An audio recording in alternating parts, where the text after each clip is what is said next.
안녕하세요. 제니 선교사입니다. 사사시대는 사사기와 사무엘상하의 말씀이 있습니다.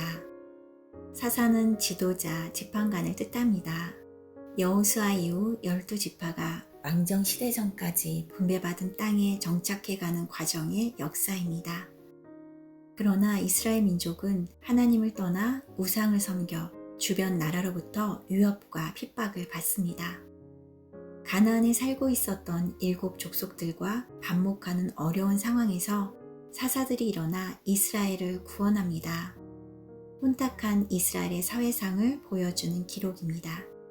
사사시대의 특징은 이스라엘 백성들이 점차 이방 문화에 젖어들어 범죄하고 하나님께 불순종하게 된 것입니다. 이러한 백성들을 향해 하나님께서는 이방 민족을 통한 전쟁 및 압제를 허락하셨고, 이에 이스라엘 백성들이 회개하고 울부짖으면 하나님은 사사를 세우시어 이스라엘을 구해주시는 역사가 반복적으로 나타납니다. 사무엘상의 말씀입니다. 사무엘은 사사시대의 마지막 사사입니다. 사무엘상은 사사시대가 배경이지만 이스라엘의 초대왕 사울의 정치와 제2대 왕 다윗이 왕위에 오르기까지 고난을 겪는 내용이 수록되어 있습니다. 마지막 사사인 사무엘은 사사시대와 왕정시대를 연결하고 있습니다.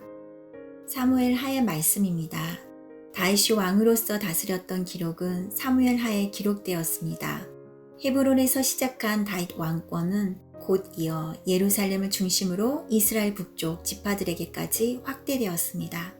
다윗은 하나님이 이스라엘의 진정한 왕은 다윗뿐이라고 할 정도로 훌륭한 왕이었습니다.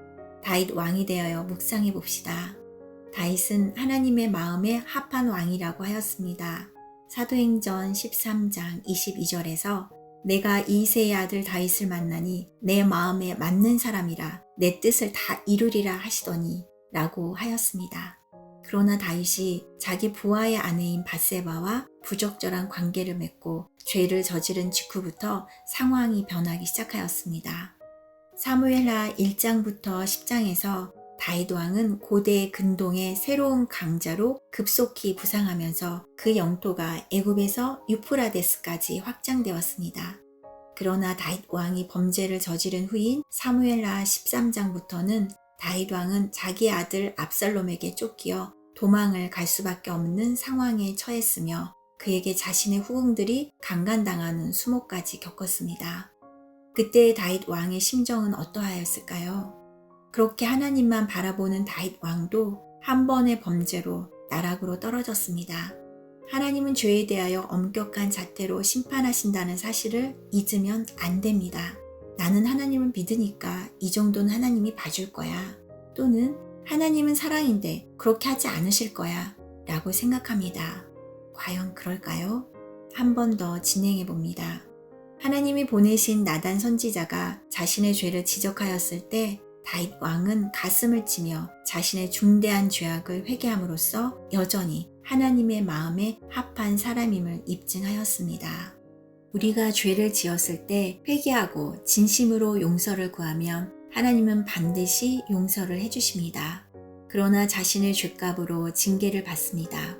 우리는 하나님의 은혜로 모든 죄를 용서받을 수 있습니다. 그렇다고 징계를 면제한다는 말씀은 성경 어디에도 없습니다.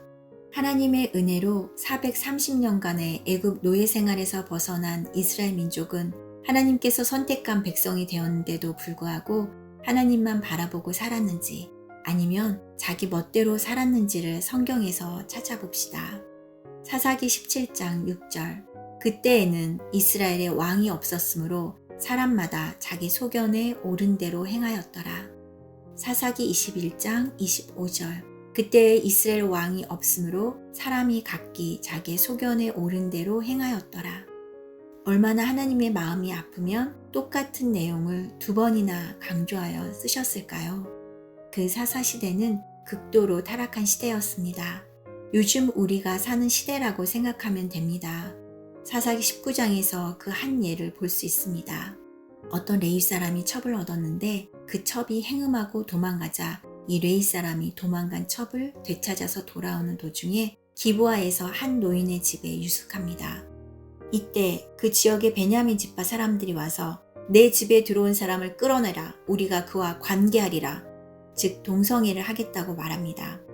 지금 시대로 보면 목사가 첩을 얻었는데 그 첩이 바람이 나서 도망간 것을 찾아오는 도중에 말도 안 되는 일이 일어난 사건입니다.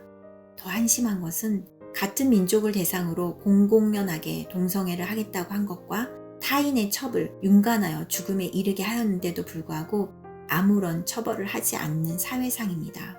정말로 한심하고 부끄러운 일입니다. 주님께서는 현 시대가 사사시대와 같다고 하십니다. 극도로 타락한 시대로 앞으로 동성애를 죄라 말하면 사람을 차별한다고 제재받을 것입니다. 이럴 때 하나님은 어떠한 심정이었을까요? 430년 동안 노예 생활하던 히브리족에게 은혜를 베풀어 선택된 제사장의 나라를 만들고 싶었는데 그들의 행동을 보고 얼마나 가슴이 무너졌을까요? 그런데도 불구하고 하나님은 세상을 이처럼 사랑하사 우리의 죄를 사하기 위하여 독생자를 보내주셨다는 사실만으로도 우리는 감격할 수밖에 없습니다. 성경을 읽으면서 하나님의 마음이 읽어지시나요?